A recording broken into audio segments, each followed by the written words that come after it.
Alors salut à tous, aujourd'hui on est avec Nico. Nico qui a fait un très bon résultat il y a 2 semaines pratiquement maintenant à Ouais, Périgueux, un peu plus d'une semaine. un peu plus d'une semaine, au Omega Store Series de Périgueux, où il y avait environ 54-55 joueurs il me semble. Donc tu as fait top 8 et tu as fait top 8 avec quel deck? Avec Invoke Dogma DPE. Ok, bah au top on va regarder ce merveilleux pack que tu joues déjà depuis un moment. Hop. Ici, j'imagine. Ouais, tu vas montrer les cartes vers moi du coup. Hop. Du coup, pour Invoked, bah, classique, hein. Jouer une Terra, 3 Meltdown, 3 Alistair et 2 invocations. Ok, Le seul truc un peu tricky, c'est à une époque on jouait une invocation, mais c'est trop punitif, quoi. bien sûr, Du coup, bah, de on toute en joue façon deux. t'as les Didi Crow, t'as tous les trucs comme Ouais, ça maintenant. Lancea, etc. Du coup, on est obligé d'en jouer deux. Ok, Il n'y a pas grand chose à dire sur Invoked, quoi. C'est classique. Le très deck très est sorti il y a classique. 5 ans, hein. Pour Dogma de Nadir, parce que c'est la meilleure carte du deck, et qu'elle est à 2. Il n'y a rien à dire On peut là-dessus, rien hein. plus expliquer de toute façon sur Ouais. ce genre de pack, c'est... 3 Ecclesia. C'est important d'en jouer 3 parce que même sur les mains, on a beaucoup de dogma. C'est un extender pour faire Anaconda. On fait juste pas l'effet pour les tutos et c'est un extender pour faire Anaconda. Bien sûr. Donc c'est cool d'en jouer 3. La One of Fleur, qu'on va tuto avec Staniclad. Et 2 Maximus. Ok, donc 2 Maximus. Ouais. Il y a plusieurs raisons pour 2 Maximus. La première, c'est pour essayer un peu de compenser le troisième Nadir. Et la deuxième, c'est vu qu'on joue Soul, on est obligé de cost un magicien. Souvent on cost un Maximus, et c'est cool d'en jouer deux, comme ça on en a toujours un dans le deck, on peut aller tuto avec Ecclesia.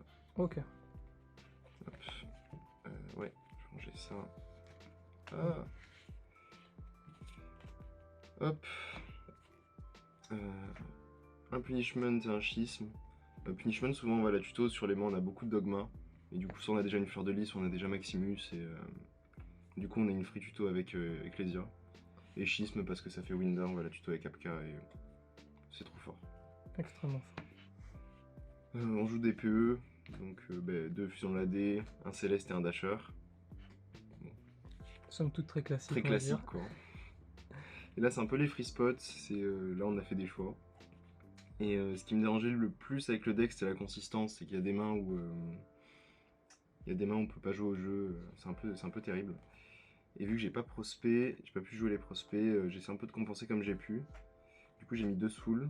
Mhm. Ça permet de débrick certaines mains. Quand on a une invo en main, on la coste, juste coste 1 draw 1, des fois ça sauve une game.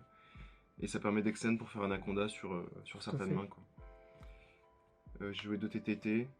J'ai un peu décidé d'accepter de prendre faux sur la game 1 si j'avais pas les entra pour l'arrêter. Dans tous les cas, Voilà. t'avais ton package Dogma aussi pour jouer avec. Ouais, c'est ça. Donc, J'avais Dogma aussi pour jouer si jamais. Après, ça que tout invoked de prendre faux, donc j'ai un peu hésité sur TTT. En vrai, c'est une très bonne carte. Elle a fait le taf. Et j'ai joué 2 droplets. ok, Aussi, pareil. très bonne carte, mais c'est un peu dur de cost. Ouais. À part quand on a déjà normal Alistair par exemple et qu'on cost Alistair avec droplet, c'est un peu dur de cost dans le deck. Mais ça reste une bonne carte droplet. C'est une carte importante en go second de toute façon, donc Ouais. faut que tu puisses jouer. Les end trap, j'en jouais 12, donc 3 H. Ça touche tous les decks, c'est trop fort. Ça fait des purgas, c'est incroyable. Voilà. C'est vrai. C'est vrai. 3 ogres pour tout ce qui est brave. Je touche Fateful avec, c'est trop fort. Je vais mettre 3 belles aussi avec, parce que c'est un peu le même raisonnement. 3 ogres et 3 belles, parce que ça touche plein de decks, même en 6ème carte. Belle, ça va toucher un Bawa quand on la draw. Ogre, ça va toucher un Griffon. Ou une Apo par exemple. C'est pas des si mauvaises 6ème cartes à piocher. Tout à fait. Et 3 Nib. Nib, j'ai beaucoup hésité parce que Despia, c'est dans le format, c'est un deck à respecter. Et il le prend pas trop. Et dans le deck, j'aime beaucoup parce que c'est un body pour faire Anaconda. On a beaucoup de mal à avoir des bodies au début de son tour pour faire Anaconda. Donc, Est-ce que t'as hésité à réfléchir potentiellement pour Veiler ou des trucs comme ça, vu que ouais, t'avais des besoins quand même de petites cartes light? ça m'a. Light, pas forcément. T'as le Mais, package Dogma, c'est vrai, mais... mais ça m'a pas. Enfin, ça m'a fait beaucoup de mal de pas jouer ni Imperm ni Veiler. Mhm. Mais en fait, je pense que c'était le bon choix sur le tournoi. Ok. Au final.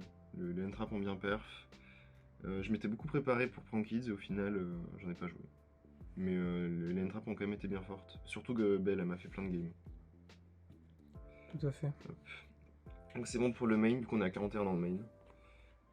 Pour l'extra, un Almirage, un Gardena, classique hein, pour faire mes cabs avec Alistair. C'est important de jouer ça et pas. Je sais même plus comment elle s'appelle, la lien Artemis. Artemis. Parce que ça nous fait le matos pour Maximus. Mhm. La Anaconda, pour DPE, c'est classique. La ligne BLS, pardon. Alors ça, c'était un peu ma tech surprise.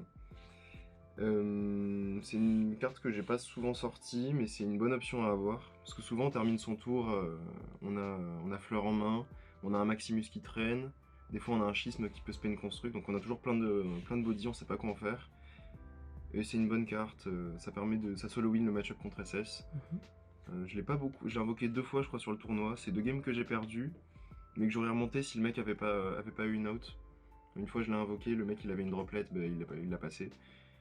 Mais bon, je l'avais invoqué un peu au grind et s'il avait l'out, il l'avait. C'est une bonne option à avoir, je trouve. C'est une bonne carte. Je joue un Oméga. C'est obligatoire puisqu'on joue Nadir. Ça permet de passer des PE de la meilleure des façons, c'est trop bien. Une Entes et un Titanic Lad. Entes pour Punishment, parce que, même pour Nadir Maximus, c'est trop bien. Et Titanic Lad, bah, y a pas besoin de dire grand chose dessus, hein. Une phase ça va tuto fleur et c'est trop fort. Pour les monstres invoked, j'en joue que 4 et je joue qu'un seul Mekaba. Parce que j'ai trouvé que le deuxième il sortait pas souvent.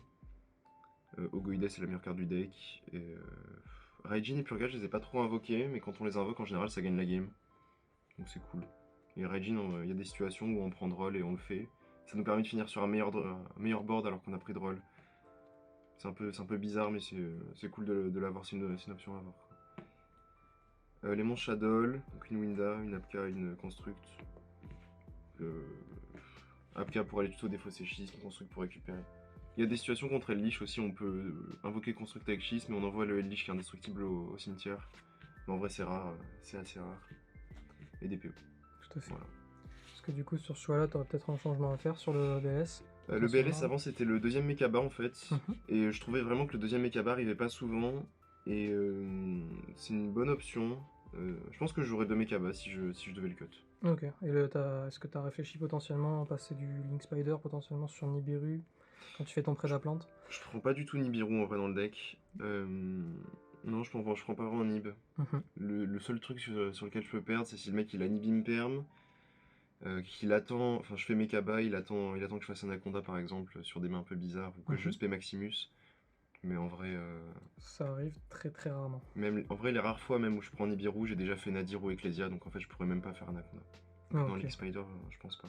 Et en vrai, je pense deuxième Mekaba si jamais on doit cut. Ouais. Au top. Du coup, on va voir le side maintenant. Le side deck. Hop. Du coup, je vais 3 tokens collector. Ok. Parce que ça touche Sword Soul, ça touche trop de decks. Ça touche tout Brave, ça touche tout Brave, ouais. C'est trop fort. Je jouais 3 lancers. Et l'argument c'était pas trop pour PK, c'était plus pour Flunder.